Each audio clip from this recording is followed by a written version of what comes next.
Rusame reader, Kurosong, and today I will be reading to you from The Masquerade by Daughter of Apollo 2019. Now, on to Chapter 9, The Dinner.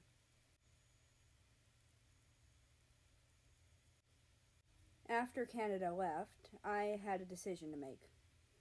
A quick glance at my clock told me I only had about half an hour before dinner, and I needed to decide whether or not I was going to go. In the end, I made up my mind to go. Not because I particularly wanted to see anyone, but more just because I hadn't eaten anything all day and I was starting to get hungry. I slipped into some more reasonable clothes, knowing that if I was going to see my father, it better be at least somewhat respectable, and quietly left my room. I walked to the dining hall in silence. I didn't feel like talking much, and I knew if I was with someone, they would try to force the story out of me like Mexico and Canada had done. When I got to the door of the dining hall, I peeked in, realizing it was the last chance for me to leave if I wanted to. "Amirik, what are you doing, muy fils?"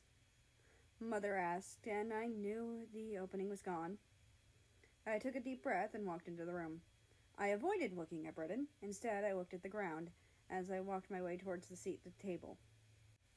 "Mate, what's wrong? We haven't seen you all day," Ozzy exclaimed as I sat down. "You missed all the ruckus when Melbourne jumped on Mexico. She grabbed their shoe and almost was about to murder him." What else was I going to do? Of course I had to pull out the chancla. Mexico responded in a voice that was eerily calm.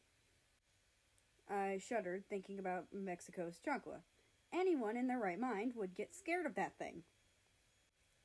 "Anyway," Australia continued, bringing the attention back to him. "Luckily, I was able to save Melbourne, and he's alright now. Personally, I don't think anyone besides Australia and possibly Brazil would miss that spider if it died. I know I wouldn't. But enough about the spider." New Zealand cut off his twin, trying to refocus the conversation. "May, what have you been doing? No one's seen you." I looked up from the table and glanced at my father, then immediately regretted it and looked back down. "Not much. Nothing too interesting. Honestly, hearing about how Mexico almost killed Melbourne is much more entertaining than what I've been up to." New Zealand raised an eyebrow, clearly suspicious, but he didn't press. The rest of dinner passed rather uneventfully. People talked about their doings while I was away in hiding. I didn't add much to the conversation. I mostly just listened and stirred the food around on my plate, occasionally eating a small bite before continuing to stir the food around. Suddenly, being in the presence of my father made me lose all of my appetite all over again. I started to zone out for a bit, and I only zoned back in when I heard my name being called. I tried to refocus. "Are you okay?" Mexico asked from the seat next to me. "You don't seem to be doing great."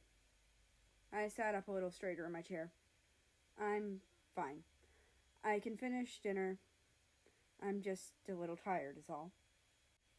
I caught a glance from Canada saying, "You've been in bed all day, you shouldn't be tired." And I promptly ignored it. Mexico looked at me doubtfully. "All right, if you say so." The dinner turned awkward, as no one really knew what to say. I was fine with that. It meant I didn't have to talk. There were some failed attempts at starting conversation from Aussie and Kiwi, but they eventually both gave up. I kept looking up at my father, who would just give me a glare, and I would instantly look back down.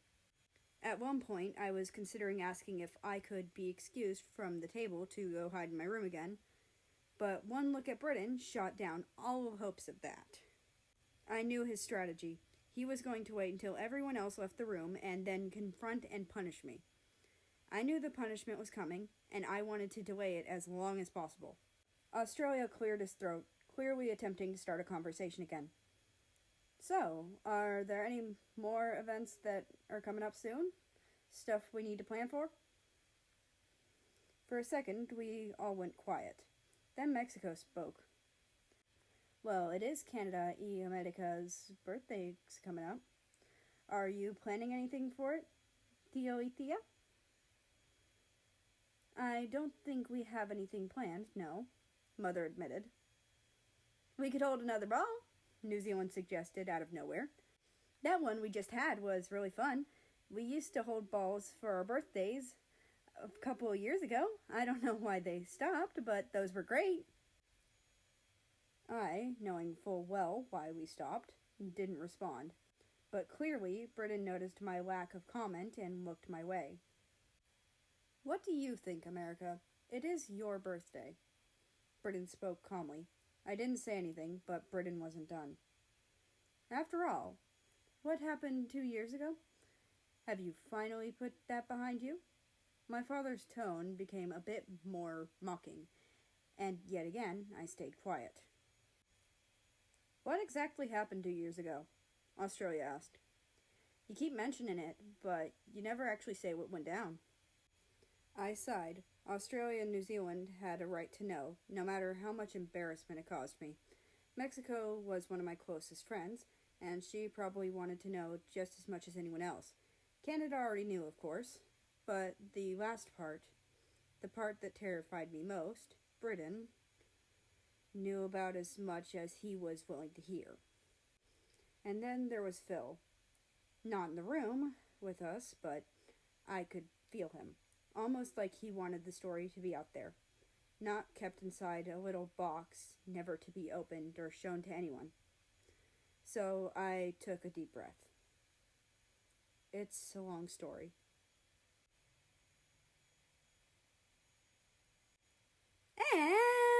And that's the end of this chapter. I hope you enjoyed.